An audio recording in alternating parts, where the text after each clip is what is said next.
उत्तराखंड में नकल विरोधी अध्यादेश लागू हो गया। हमारे साथ बातचीत करने के लिए विधानसभा अध्यक्ष ऋतु खंडूरी जी हैं। मैम, काफ़ी समय से युवा मांग भी कर रहे थे और आपको इसलिए महत्वपूर्ण है क्योंकि आपने बड़ी चीज़ें रखी हैं, चाहे विधानसभा मामला हो और भी, लेकिन आपको लग रहा है कि अब लोग डरेंगे इन चीज़ों को लेकर? देखिए, मुझे तो खुशी है कि इस तरह का अध्यादेश आया है। कड़ा कानून अब बनने जा रहा है। ज़रूरत थी, समय की मांग थी कि इस तरह की चीज़ होनी चाहिए थी। हमारे बच्चों के भविष्य का मामला है और अध्यादेश आया है, बहुत बढ़िया है और मुझे विश्वास है कि कड़ा कानून है, लोग अवश्य इससे ज़रूर डरेंगे।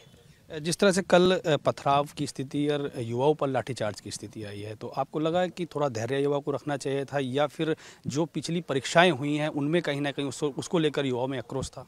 देखिए, ऐसा है, लोकतांत्रिक परंपरा का देश है और सबको अधिकार है अपनी अपनी बात रखने का, और युवा काफ़ी समय से अपनी बात रख रहे थे।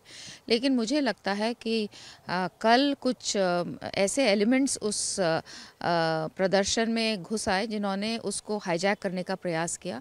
अराजक तत्व थे जिन्होंने शायद वहाँ पथराव किया, और धैर्य रखना चाहिए हमारे नौजवानों को। मेरी पूरी सहानुभूति नौजवानों के साथ है, लेकिन जिस तरह का कानून, जिस तरह से कार्रवाई हो रही है, मुझे पूरा विश्वास है कि धीरे धीरे कड़े कानून के साथ चीज़ें सुधरेंगी।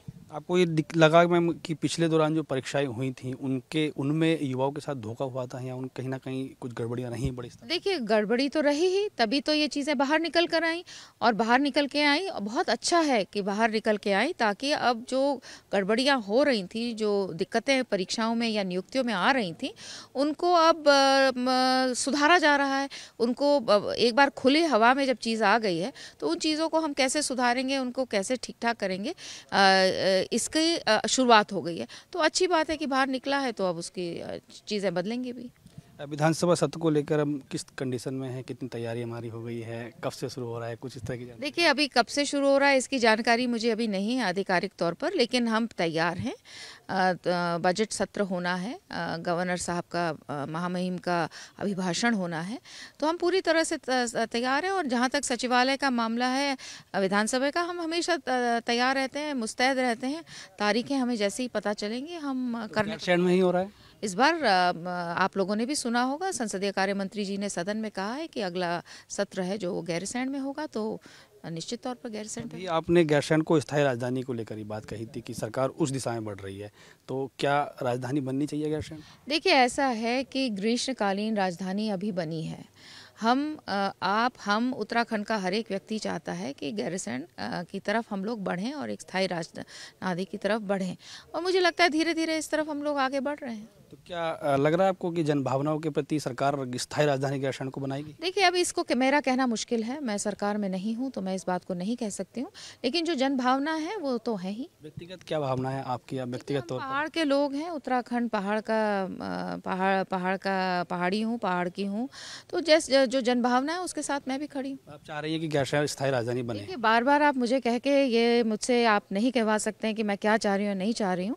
सरकार जब चाहेगी उस दिन राजधानी वहाँ होगी, और प्रयास सरकार कर रही है, सभी कर रहे हैं, और हम सबकी जनभावनाएं उस स्थान से जुड़ी हैं, और आगे आशा करते हैं कि धीरे धीरे हम लोग उस तरफ बढ़ेंगे।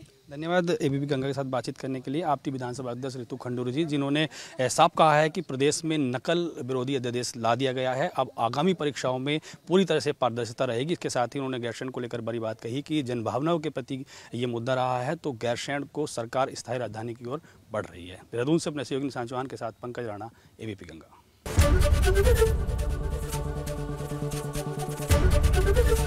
एबीपी गंगा, खबर आपकी, जुबान आपकी।